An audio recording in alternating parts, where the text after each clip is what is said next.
ejected off a plane because a flight attendant didn't like the way that they were looking at her. That's according to witnesses. Here's a clip as filmed by one of the passengers.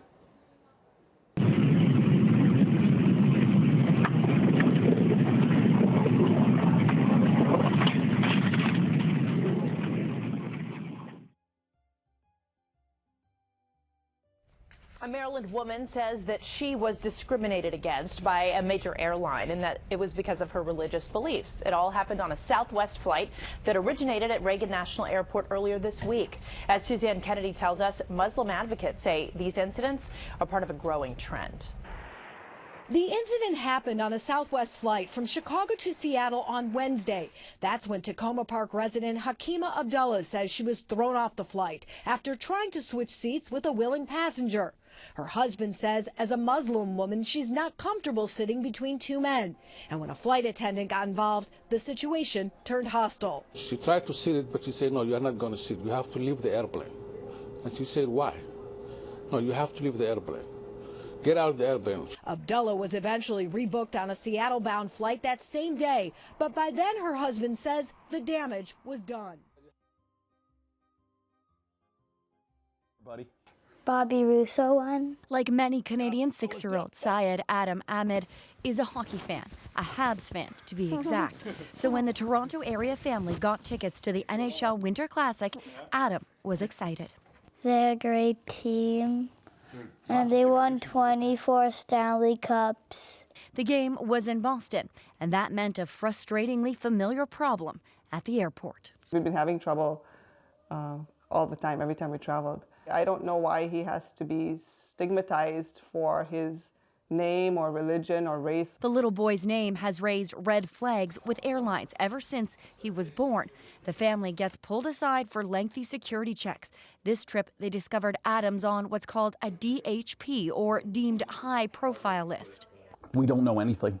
We've tried to get responses from Transport Canada, from, public safety. That's the problem. They won't say if there is or isn't a list, or if he is or isn't on it, and how you can or get on or get off of it.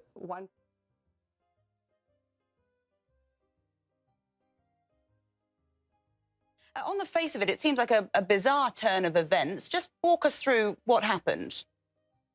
Sure. Thank you, Hannah. I was going to an event on Tuesday in a World Affair Council in Los Angeles. A friend of mine invited me, and I was very pleased to go.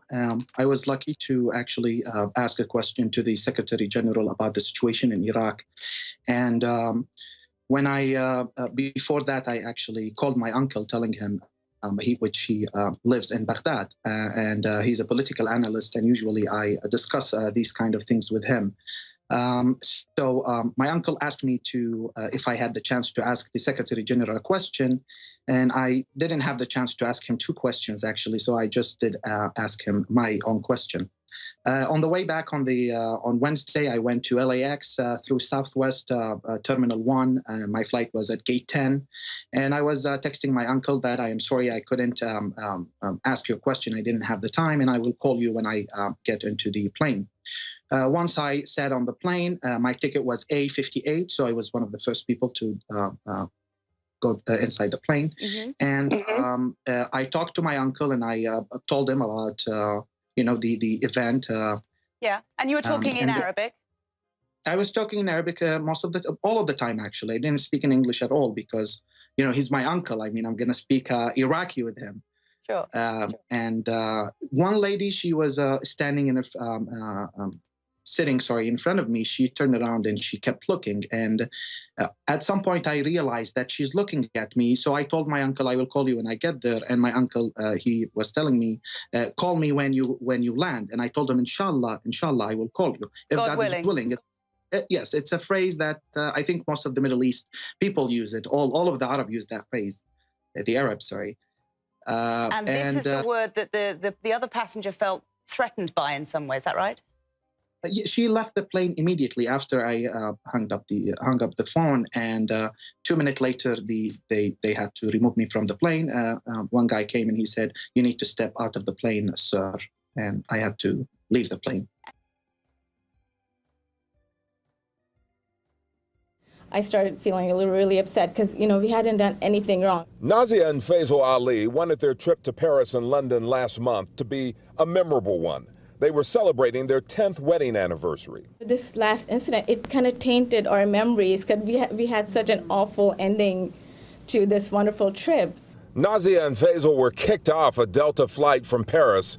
A flight attendant said she was uncomfortable with the Muslim couple, even though they are American citizens. I'm just thinking, like, all of these people are like watching from the back that this couple is being pulled off the plane, and what did they do? And it was, that's like kind of humiliating. That why were we treated like criminals? And it starts to feel like, well, is it now where the Muslims have to move to the back of the bus? Because if you look Muslim, we're not comfortable having you on the plane, or we're not comfortable having you in the front of the plane. In a statement from Delta, the company said, Delta condemns discrimination toward our customers. As a global airline, Delta is deeply committed to treating all of our customers with respect. Delta continues its investigation and will issue a full refund of these customers' airfare.